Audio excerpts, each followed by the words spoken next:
Thanks for joining me again here with episode 2 of Get Uncomfortable.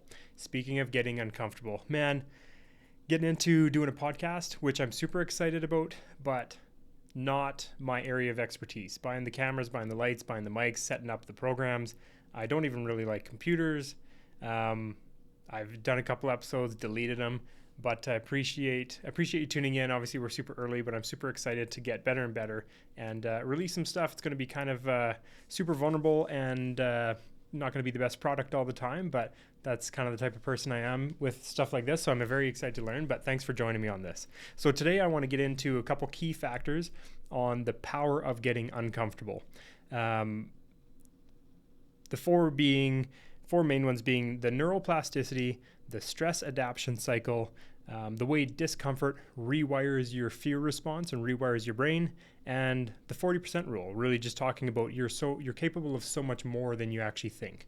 So to jump into it, first of all, I think the neuroplasticity, the way your brain adapts to challenges, is a really cool concept to kind of dig into. When I think of this, really the neuroplasticity is the brain's ability to rewire and form new connections in response to new experiences. When you push past or push through discomfort, your brain creates new pathways, making things that were really difficult seem easier over time. I don't know why, but when I think of this theory, I think about going out to a resort. Maybe you're on a tropical vacation, you're in Mexico and you go on one of those tours and you end up doing some backcountry jungle experience where you get to rappel or something like that. And maybe it's cliff diving. We did cliff diving a while ago with some friends when we were in Mexico, and it was super fun. But the first time I went to jump off was like I do not like heights. I do not like water. I was scared. I was nervous. I didn't want to do it. But you see everybody else do it, and then you kind of say, okay, I got this. And then you go off once, and it feels very high and very scary, but pretty much instantly you want to do it again. Like super fun. And once you've experienced it once, it's not very scary anymore. So that's what I think of when I think of this. It's just, or it could be public speaking, right? The first time you get up in front of a room full of people might be really nerve-wracking. And I've done a couple things in the past where even getting up in front of our staff and our brokerage, it's nerve-wracking, it's scary, it's something new, it's different. You do it once, you do it twice, you get some positive reaction from it, you get people say thank you, good job, whatever it is, and all of a sudden the next opportunity you have to do some public speaking is really exciting, right? So whether it's cliff diving in Mexico or public speaking in front of your group or at your work or whatever, I think there's some cool stuff there with regards to the neuroplasticity and how once you do something, your brain adapts to that challenge and really grows that pathway for you to do it again and get better over time. In 2017, a study in Nature Neuroscience found that learning new, difficult skills actually strengthens and reorganizes your brain circuits, so leading to long-term and cognitive improvements. The next thing that I'd like to jump into would be the stress adaptation cycle. So really just the fact that your brain gets stronger over time. It's one of those things where to treat your brain like a muscle, you can't expect to just do something and the first time you do it, you're going to be perfect, right? You look at all these professional athletes that you can look at it from two aspects, where you take somebody like Michael Phelps. Like obviously he's engineered to be a swimmer, but at the same time, he's also made decisions and with his training and with his mindset that he wants to get better over time. And really that training, not only in your mind, but in your body, adds to that result, right? So whether it's a professional athlete, or really anything, something that you find that makes, is difficult for you, if you do it over time, it gets easier and easier, right? Something as easy as, we'll take something as easy as reading, right? If you want to train your brain, you want to train yourself to read, then starting small. You don't want to start, if you're going to train a new body part, you don't want to go and squat 250 pounds, right? You want to train small, you want to do some stretches, you want to start with, 60 pounds, whatever it is. And you want to do that, you want to get comfortable, because if you go too hard, too fast, too heavy, too quick, you're just going to blow your legs out and you're going to be too sore to do it for weeks, right? So it's about building up that strength. This kind of reminds me of a story, not super connected, but I was having a chat with a really close friend of mine the other day, and kind of a mentor, and he helps me through some stuff. And one thing I kind of brought to him was that I was I don't remember what it was, but I was struggling with something, a little bit of the mindset, and like, oh, well, maybe I'm just not, right? I get into that negative headspace a little bit, which I'm working through, but maybe I just am not that guy, anything like that, which it's another conversation that we can have. But he challenged me, and it was a really cool challenge. He said, Brenton, you lift some weights every once in a while. I said, yeah. He said, well, can you bench 200 pounds? I said, yeah, I can bench 200 pounds. Awesome. Good for you. Can you bench press 250 pounds? And I was like, I don't know. I think maybe once upon a time I could. I probably could. Yeah, I could bench 250 pounds. That's great. He says, could you bench 275 pounds? And I kind of said, I don't think I could. I don't think I could do it. He's like, okay, well, could you in the future? And at that point in time, I realized kind of where he was going with it. And I said, yeah, if I trained and I ate right and I really focused on getting stronger and bigger and bench pressing, which I don't do anymore, I could. He's like, okay, well, that's like anything else. You can grow your brain. You can grow your muscles. It just takes training. You don't have to be. I think his challenge was what makes you so special that you wouldn't be able to, which was really what I need to hear that day. But I think it's like anything else. Like, you get that progressive overload that whether it's that or, the delayed gratification or anything like that, that just gets easier over time as you build up that muscle. An example of this would be the Navy SEALs. So they train. In the Navy SEALs, they train using progressive stress exposure for all their recruits. So really that turns into, cold water exposure, these wild workouts, these super long runs. And, maybe the cold water exposure isn't directly correlated. Like they're not going to jump in the water in the Arctic necessarily. Maybe they do. I don't really know. But, to jump into the ocean in the middle of the night, maybe that taking away the shock of the cool water because they're used to having ice baths is going to make a drastic difference. Or, just if like a David Goggins type running style, I listened to a great book the other day, Cameron Haynes' Endure, which is a really cool book that I would advise anybody check out. It had some really cool stories in it. He's had a really cool life and just about pushing through. And he talks about pushing yourself and just giving more, because the next time you come around, it doesn't feel so bad, right? So whether you're in the Navy SEALs and doing 1,000 push-ups a day, whatever they do, they're not doing 1,000 push-ups a day to go to war and do 1,000 push-ups. They're doing 1,000 push-ups a day to prove to themselves that they can do something that they've never done before, that they can achieve something that's really, really hard. And after their body is telling them no, they can continue on. And then again, discomfort actually rewires the fear response in your brain. So a little bit of science here. Did some research. Obviously, I'm not a huge science buff or anything like that, but learning about this kind of stuff just really opens my eyes to some of the facts and some of the studies. So if we look at the amygdala, which is the fear center of your brain, it actually shrinks when you consistently face uncomfortable situations.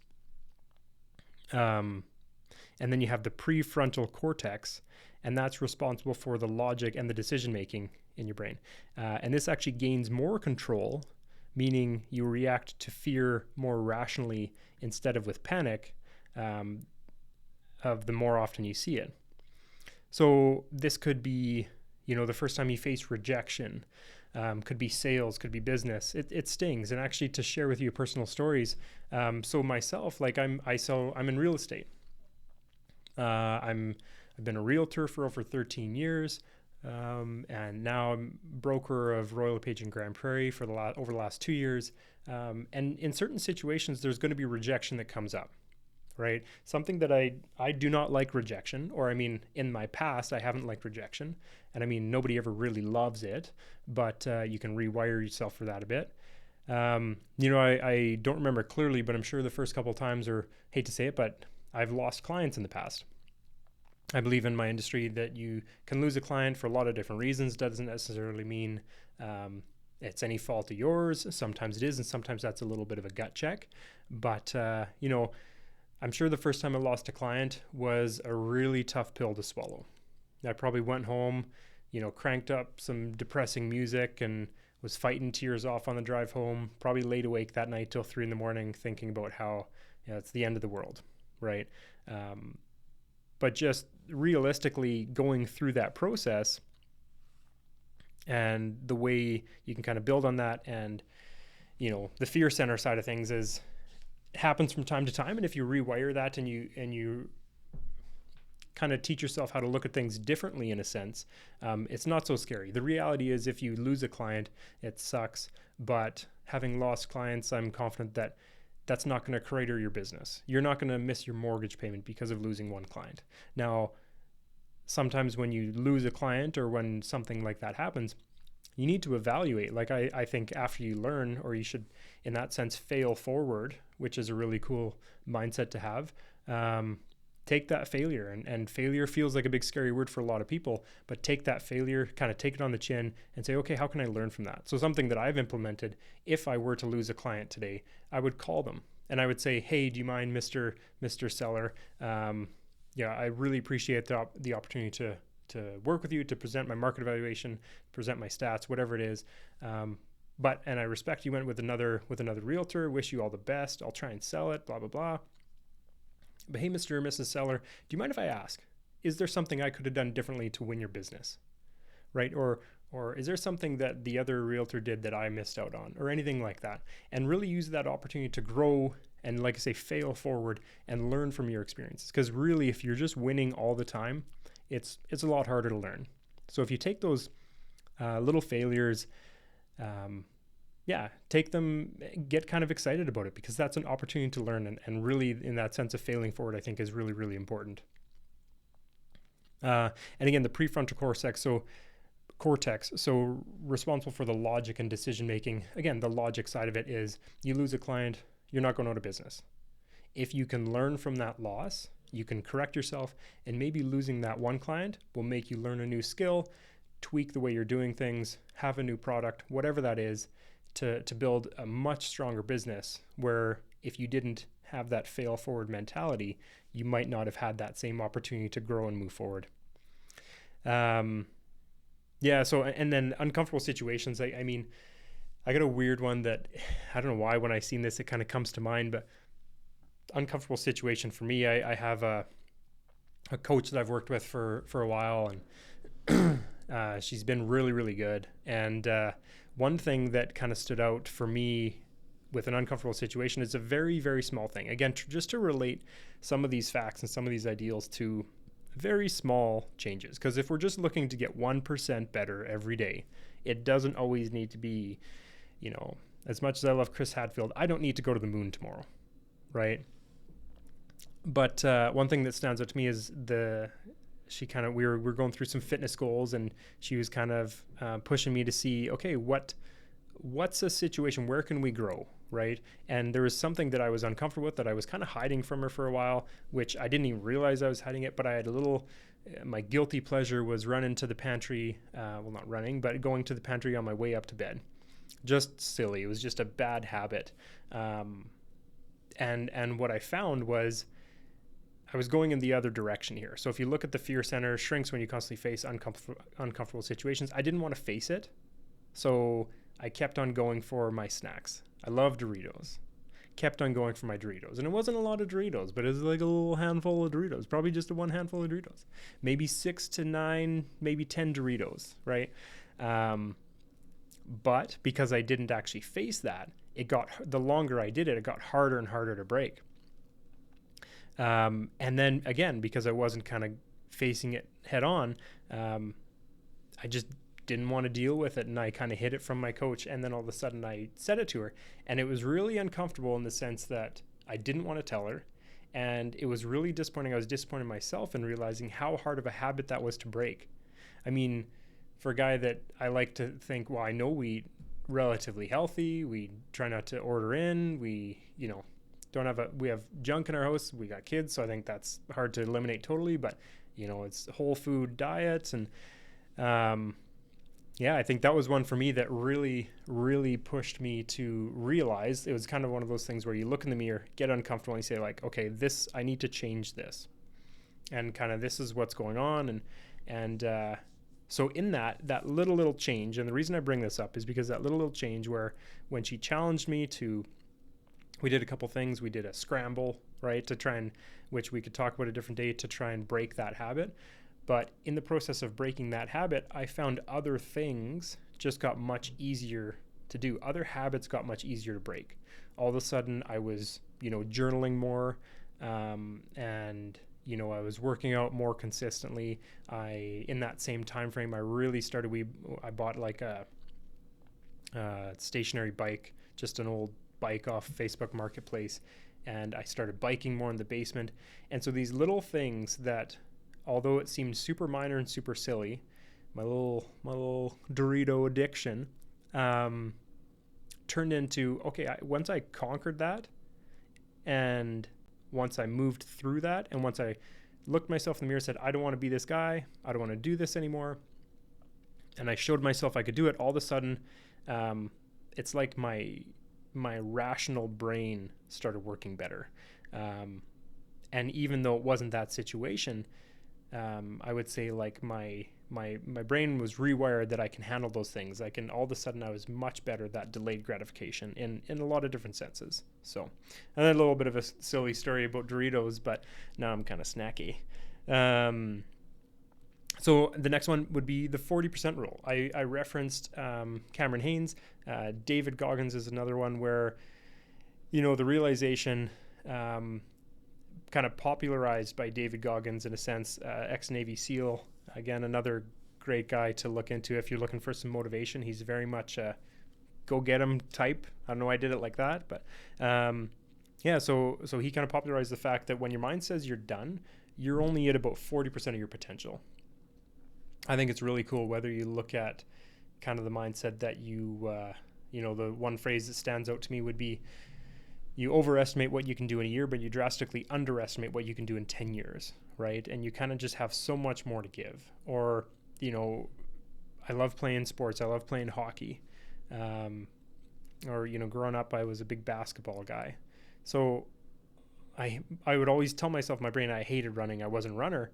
But if you put a basketball in my hands, I felt like I could run for days, right?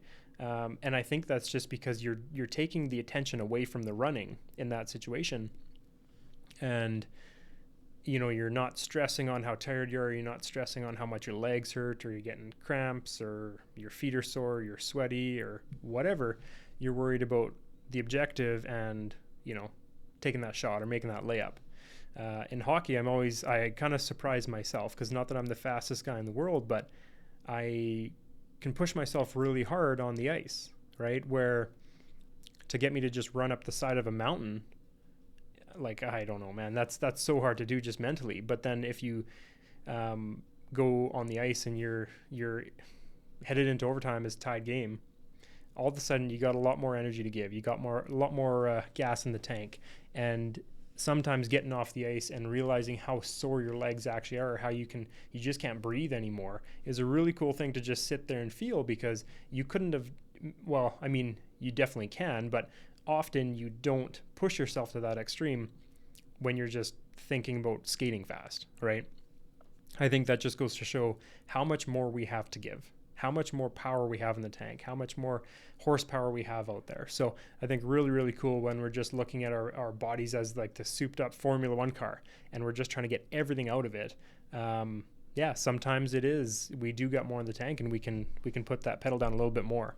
And it's, sometimes just learning about stuff like that, where if your brain isn't paying attention, you got so much more to give. Sometimes you can kind of relay that. And once you start noticing things like that, all of a sudden workouts feel feel easier. It's easier to make, an extra sales call. It's easier to run an extra mile or whatever. Which is definitely, like I say, I love the content that David Goggins does. But I'm not David Goggins, and I think he's super successful. He's done a tremendous amount, and he's a badass, and he works hard and all that cool stuff.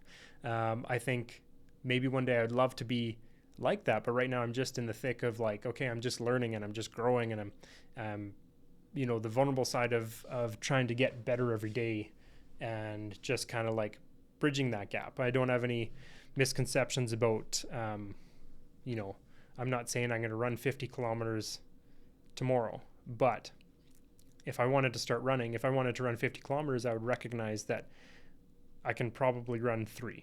And even though it's uncomfortable, even though I would rather, hang out or do an easier workout in the basement or whatever, if the decision's made, I think it's really cool to recognize that your body has so much more to give, and really your mind has so much more to give. You got a ton of potential that you can just untap. So speaking of David Goggins, he had a really cool interview that I stumbled upon a little while ago with Andrew Huberman. They were discussing, and Andrew Huberman's, again, a really good follow, great podcast, lots of really good information. So they were discussing the anterior mid-cingulate cortex, and so the AMCC, and what this actually does, or what this actually is. So what the anterior mid-cingulate cortex does is it's kind of referred to the resilience hub of the brain. In 2016, there was a Nature Neuroscience study that found the AMCC is highly active in individuals who voluntarily push through effort and pain.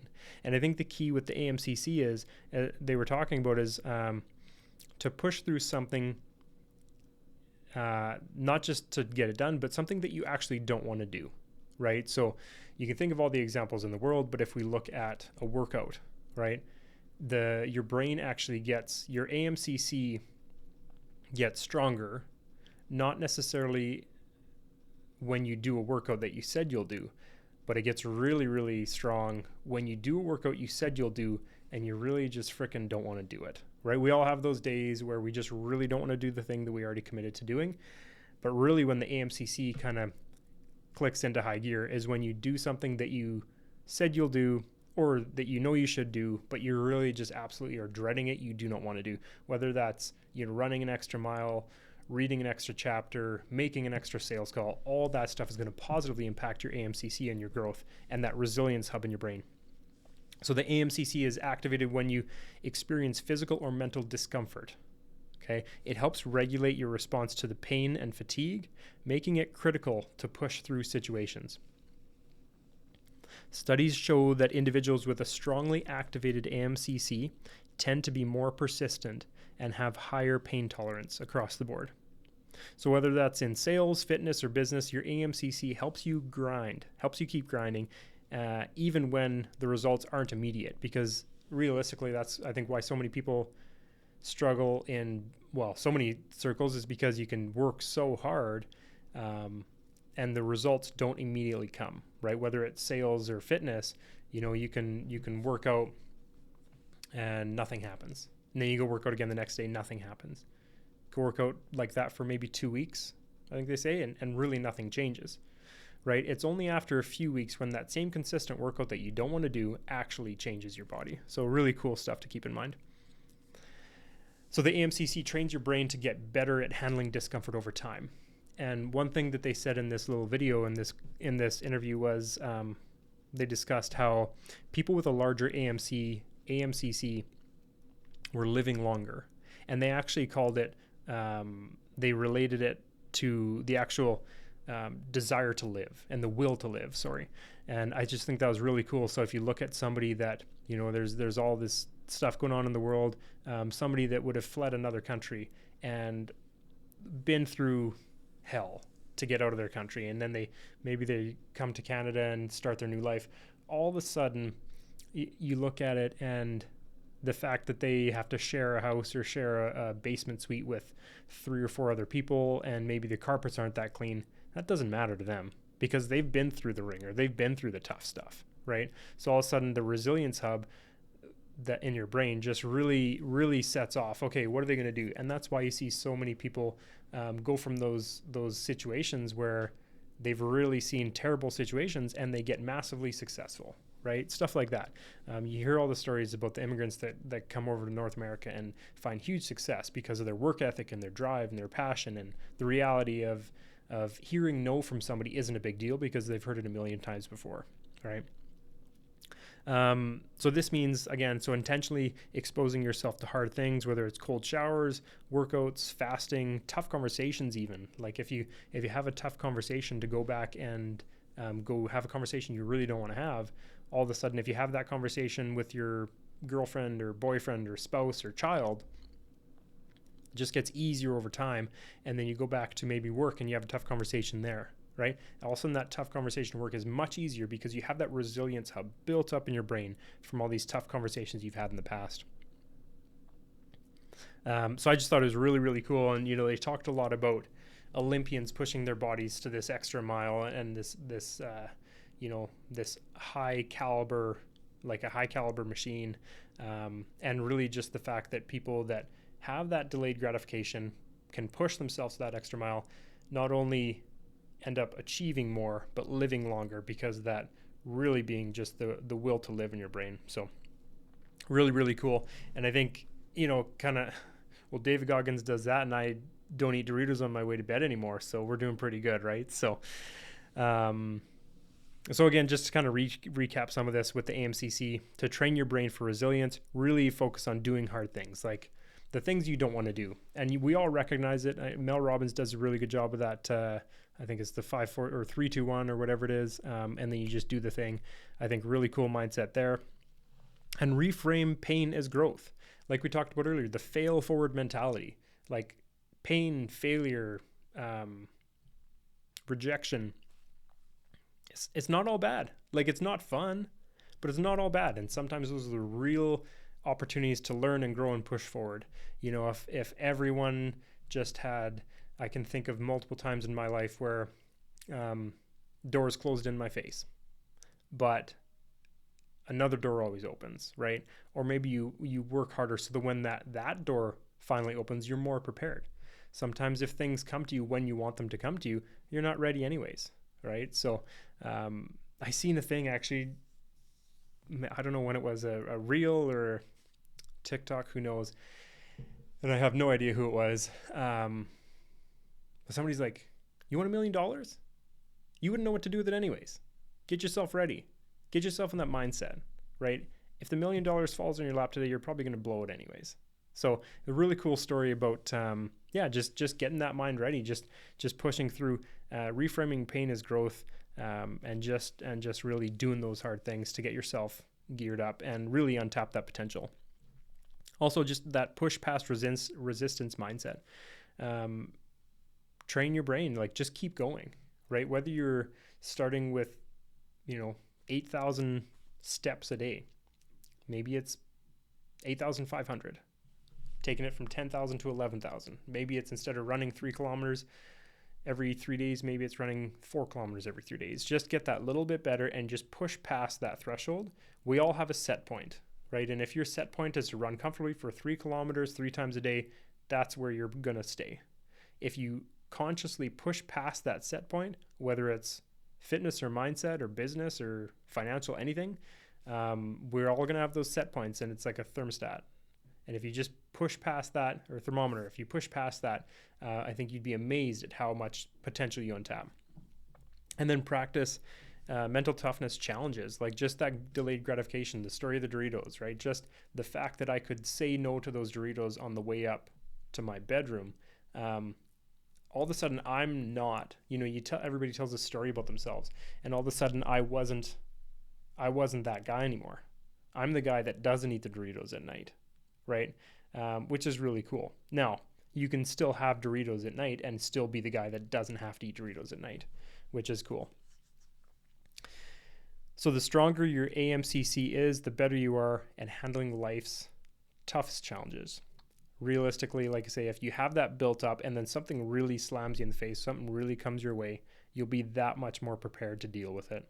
And the more often you expose yourself to discomfort, the more this part of your brain adapts. And we've seen that through each one of these little topics, right? The more often you actually expose yourself to discomfort and give yourself the opportunity to pass through, to push through, fail forward, whatever the phrase is you like, to really train your brain that that discomfort isn't that bad. And you just learn and get strong over time. So really, a couple takeaways from this.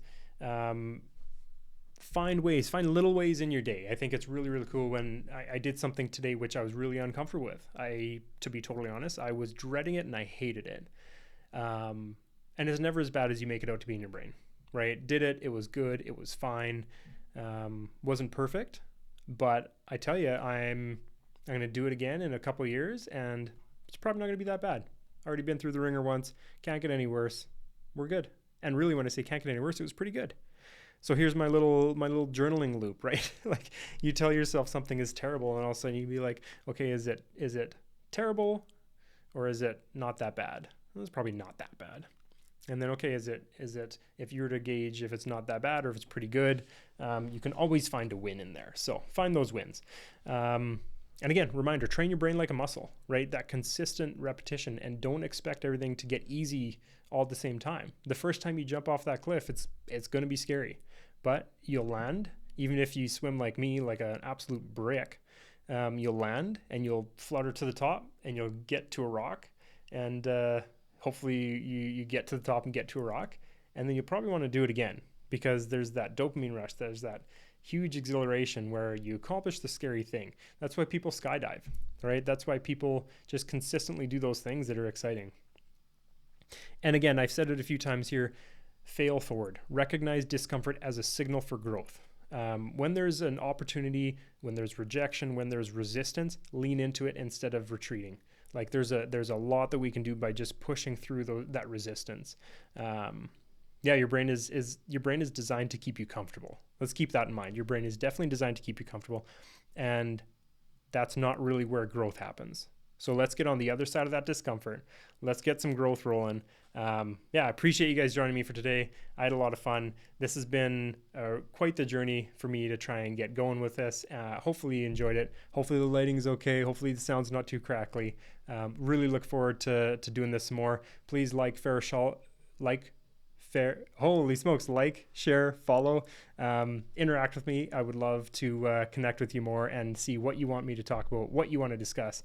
Look forward to sharing some great guests with you and stuff like that.